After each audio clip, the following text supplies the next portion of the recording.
qoyska ayaa laba kelmadood si fiican oran doona fuad. Assalaamu calaykum. Waalaikum salaam. horta waxaan doonaya iraado af Soomaali baan rabi lahaa inaan ku iraado intan laakiin af Ingiriisi baan doortay.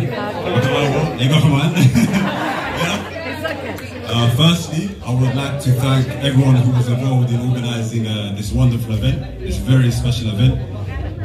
It's nice to see how appreciated and loved my dad is by all his family and peers.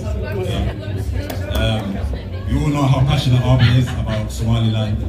and its goal for recognition. He's devoted a lot of his own time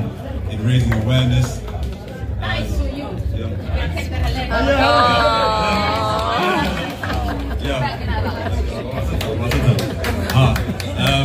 He's devoted a lot of his own time, to raising awareness and working for Somaliland when he wasn't obliged or, paid to do so. And this shows how selfless, and how caring he is. Aside from his contributions, Arby is an extraordinary man, an exceptional man. And his life has been filled with many adventures. But above all else, he's a great father. He's always supported me and my siblings. He's always been present. He's a pivotal figure in our lives. And Arba, I just want to say I'm proud of you. I'm proud to call you my father. You're an inspiration to me. الرحمن الرحيم. السلام عليكم ورحمة الله وبركاته. مرحبا وعيسى. waxaan halkan isugu nimid asxaab kala duwan oo ku sugan magaalada Hargeysa oo ay ka mid yihiin dinacan bidixdeeda Cabdillaah Abukar anigoo Guuleed Cabdiradiif iyo Maxamed Saciid anagoo jecel inaan klibkan kaga qayb qaadano xafladda loo soo diyaariyay ama loo qaban qaadiyay saaxiibkeen Maxamed Cumar Meegaag Taag oo taariikh nololeedkiisii iyo waxqabadkii faraha badnaa ee uu qarankan iyo bulshada gashaday lagu soo koobayo horta marka horeysa waxaan aad iyo aad ugu mahadnaqayaa dadkii fikradda lahaa oo ah wax cusub oo imika lagu soo biiray in qofka aan la sugin intuu dhimanayo oo taariikhdiisa aan xabaasha laga dul akhriyay inta uu nool yahay loo soo bandhigo lana tuso in ummaddu ogsoon tahay wixii dalkan iyo dadkan uu soo gashaday maxamed qaybo badan buu ka soo qayb qaatay wuxuu ahaa dadkii dhowr iyo 80 isagoo dhalinyaro ah ka qayb qaadanaya gubaabadii halganka hadday riwaayado noqoto hadday heeso noqoto oo koox caano ay jirtay beriga kaga qayb qaadanayeen oo la oran jiray al-aamin intii dambe Ingiriiska la tagayna hadday xagga siyaasadda noqoto qaabada mudaharaadada taageerayaasha Somaliland iyo halgankii markii siyaad bari la dagaalamayayba uu mudaharaadada soo qaban qaabinayay hadday noqoto xagga arrimaha bulshada dadkii jaariyadii UK timid aad iyo aad buu soo gacan qabtay hadday noqoto arrimaha bulshada dadkii halkaa isugu yimid taariikhdiisa halkan laguma soo koobi karo waxa kaloo ka mid ahaa inuu yahay xagga fanka ninkii u horreeyay ee musiga dambe casriga ee rap music waa ninkii ku soo kordhiyey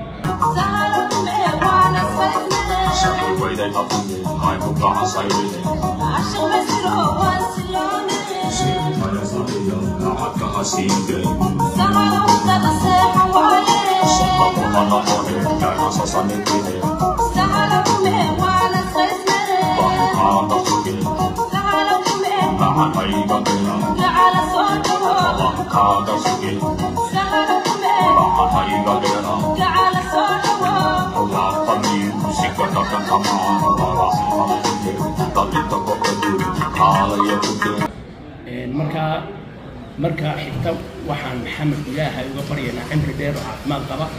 xanuunkan haya inuu Ilaahay caafimaad degdega uu ugu bedelo dambi dhaaf uga dhigo dhammaantiin waan ducaynaynaa halkan agteeda waxaa fadhiya Cabdillaah Abukar Cabdillaah ku soo dhaw bismillaahir rahmaanir rahiim guuleed walaal ma santahay waxaan horta aad iyo aad ugu mahadcelinaya dadka maanta gartay inay walaalkeen xusaan isagoo xay oo soo taagan idinku waxaan leeyahay ka jazaasiyo waxaan leeyahay horta marka hore waan salaamayaa marka labaadna waxaan ilaahay kaaga baryayaa dhalal iyo caafimaad ilaahay caafimaadkaaga siyaada ilaahay ku soo celiyo maxamed intii aan aqaanay nolosha ka aqaanay wuxuu qof firfircoon dadka caawiya محمد waxa weeyaan dad dhinacaad u qaadaba ku raacaya ama sports ha noqoto ama fan ha noqoto ama siyaasad ha noqoto ama dadka gacsirka ha noqoto maxamed waa ninka intaan aqaanay aan ku bartay in dacaayada dadka aad dacaayadeeya min bulshada inta dhex jooga aad ugu qosliya oo sheekooyinkaaga sheekeynaya dee aad u xiisaynayso leedahay sheekada sheeka ku jiibayso hadday xagga fanka noqotona dee waa nin aan isleeyahay fanka soomaaliga waxaa badan bay ka bedelay weliba fikradiisu maxamed aniga role model buu yahay oo dadka ardaydu ka mid yahay oo dadka aan mar walba islaado habku gaadhay sii gaadh waa dadka aniga dacaayadayga aad u jeclaayo waa nin jeceliga dadka mataqaanaa waad qabsaday dadka dacaayadeeyo marka horta maxamed waxaan leeyahay ilaahay caafimaad degdeg ha ku siiyo waxaana leeyahay mujtamacu waa sidii lagu jeclaa ama dadka ingiriiska ha noqoto ama dadka dibaddiisa Soomaaliland ha noqoto waan ku hambaleynayaa mar labaad iyo mar saddexaadba waxaana kaaga baryayaa inaad dee xafladda noqoto tii bilaabmaysa asxaabta inta kale kulli ugu daba jiraan waan ku salaamayaa walaal axmed iyar oo gaaban oo doonayna inaan idhaahno waa kaadhan u soo sameynay sawirka xagga dambe ku arki doontaan waxaanu leenahay to Mohammed, thank you for your all great efforts so far for the Somaliland nation. We are so proud and grateful. This is a token of our appreciation for all your hard work. And this is from all UK Somaliland diaspora. السلام عليكم. waxaan aad u salaamayaa dhammaan anigoo ah Cabdiladiif Xuseen Migaag taag Maxamed Cumar taag ayaan aad u salaamayaa waxaan kaloo salaamayaa qabanqaabiyeyaasha ka soo qayb qabanqaabiyay xafladan taag lagu maamuusayo ee quruxda badan waxaan kaloo salaamayaa ka qaybgalayaasha soo sharfay inay xafladda tan yimaadaan waxaan taag ilaahay uga baryaa inuu caafimaad taama siiyo oo xanuunka dulqaado inuu cimri barakaysan siiyo oo dheer oo caafimaad la socdo intaan markaan idhaahdo waxa aan halkan anna kaga darsanayaa asxaabtaydan ay kaga darsatay dee taag in aanu asxaab aad u iskugu fogaan nahay oo waqti dheer saaxiib ahaa keliya aanaan ilmaadeen aanaan ahayn ee asxaab aanu ahayn in badan marka taag anagu ilaa iyo 87kii saaxiibo ayaan soo ahayn oo ingiriiskaan iskugu nimid isagu iga soo horreeyey sanad iyo laba annaguna waanu ka daba nimid marka cid badan ma ay deganayn magaalada London marka dee waxay ahayd waxaan iskugu iman jirnay meel kaliya gurigeygii baan iskugu iman jirnay ama guriga xoogayga la naxariisto waxaanu halkaa ku daawan jirnay ama madadaalo ku qabsan jirnay waqtiyada weekendska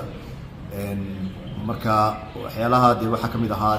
TV-ga oo kale aan daawan jirnay local paperka intaan soo iibsanayaan dabadna weekendkii filimada socday iyo barnaamijyada socdaan daawan jirnay halkaas waxaanu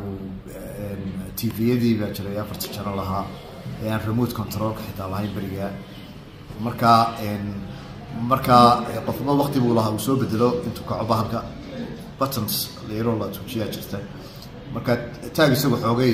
uu culusaayo uu kici karayn marka annaga uu kici jirnay doorkiisa soo bedeli jirnay saaxiibkay ahaa marka shaqooyin badan baan soo wada qabanay early 87kii iyo early 87 waxaan Tesco ku yaalay Seven Sisters ayaan ka soo wada shaqaynay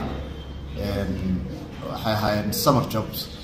iyo magaranaysa weekend jobs waayo arday yar baanu hayno college ka dhigta waxaa kaloo Haringey College baan wada dhigin jirnay 87kii iyo 88kiiba waxaa halkaa Soomaali badan ma deganeen xaafadda marka wixii dee jiro oo dhanba dee relationship-kaygu aad buu ballaarnaa maxay ahayd taag ma uu ahayn un kaliya صاحب بوها politician بوها activist بوها musician بوها singer بوها يعني whatever you decide he is بوها تاك واحد كيف كتبه بوها humanitarian بوها social worker بوها dadkii buu caawin jiray ku cusbaa dalka waa community-gu buu early shaqadiisa ka bilaabay marka waxaan u dhaafayaa waxyaalaha badan oo ahaa ee uu samayn jiray dadka meesha jooga ee dee asxaabtiisa ahee aad u yaqaana inay iyagu ka hadlaan marka preemptive ma sii samayn karo marka waxaan kusoo gabagabeynayaa in aan dhammaantiin idin wada salaamayo taagna si gaara u salaamayo assalaamu calaykum waraxmatullahi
محمد سعيد ويا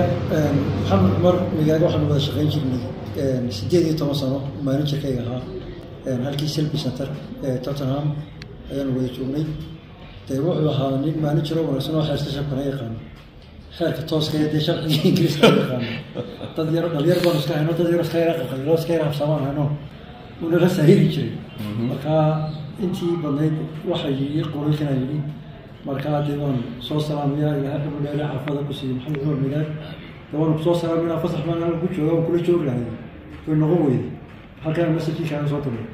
ديوان صوص سلام يا جماعتي سلام عليكم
بسم الله الرحمن الرحيم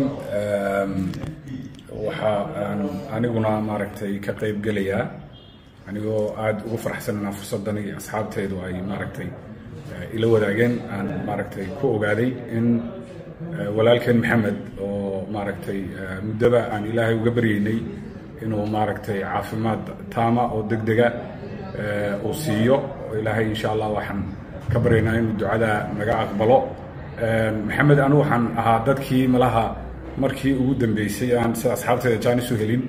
حله هو هراء مردم بانو إسبراني in fact إماتي كيسي ملها ودم بي وحافلة وهرجسنا ويمادو waxaan arkay nin maaragtay hogaamiye ah bulshaawiya maxaan ku idhaahdaa naxariis badan dareen badan soo jeed badan oo faham badan oo maaragtay in yar aad isula qabsanaysaan inta aad la fadhidaan in wax kugu beeriya mooyaane ay tahay dadka aad maaragtay experience kale ama fursadda maaragtay wax badan usoo joogay ee aad maaragtay wax kala kororsanaysaan buu ahaa lagama xiisa goynayn walaalkay markaad la joogto kaftankiisa iyo maaragtay maaweeladiisa waxaanan aad uga mahadnaqayaa mar aan markaa booqasho visit ku yimid London ku jiray asxaabtii wallaahi waqtiga qaaliga noo hurtay halkaan nagu soo dhaweysay waxaan aad maaragtay uga mahad celinayaa maxaan ku idhahdaa dadka qaban qaabiyey xafladiisan iyo maaragtay kulankan annaguna waxaanu halkaa ka soo diraynaa intii anaga nala gudboonayd waad mahadsantihiin dhammaantiin كل بقول هيس عايز بقى هيس بقى قاعد معنا هيس حق ما يحكي لنا من وحنا قاعد سنين ولا نجح هذا كل دون قاعد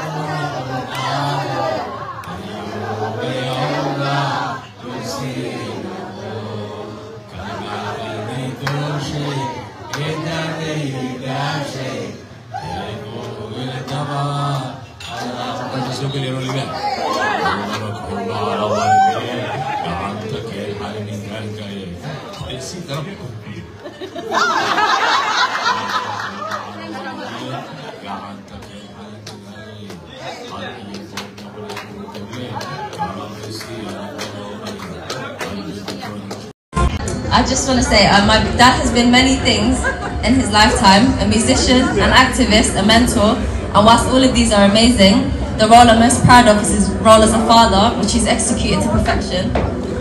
He's the most selfless man I know, who continues to go above and beyond for those who he loves. As you all know, he was diagnosed with Parkinson's a few years ago. It's been a difficult journey, but every day he proves that life is whatever you make it. It wasn't his choice to become ill, it was the qadr of Allah. But it's his choice to continue fighting, to continue helping people, spreading love, joy, and laughter just as he's always done. He's a man who does it all, mashallah. He's dedicated so much of his free time to helping those in need, both inside and outside of his community. And yet he still prioritizes making time for his family and making sure we had the best memories with him. The influence my dad has had in my life is monumental. If I was to stand here all night, I could list all the ways he was a devoted father, but can't be here all night. But as your daughter, I thank you for always being the glue that holds our family together. I thank you for always making us feel safe, loved and supported. The life lessons you taught us will pass down through generations, inshallah. We love you, and tonight we celebrate you.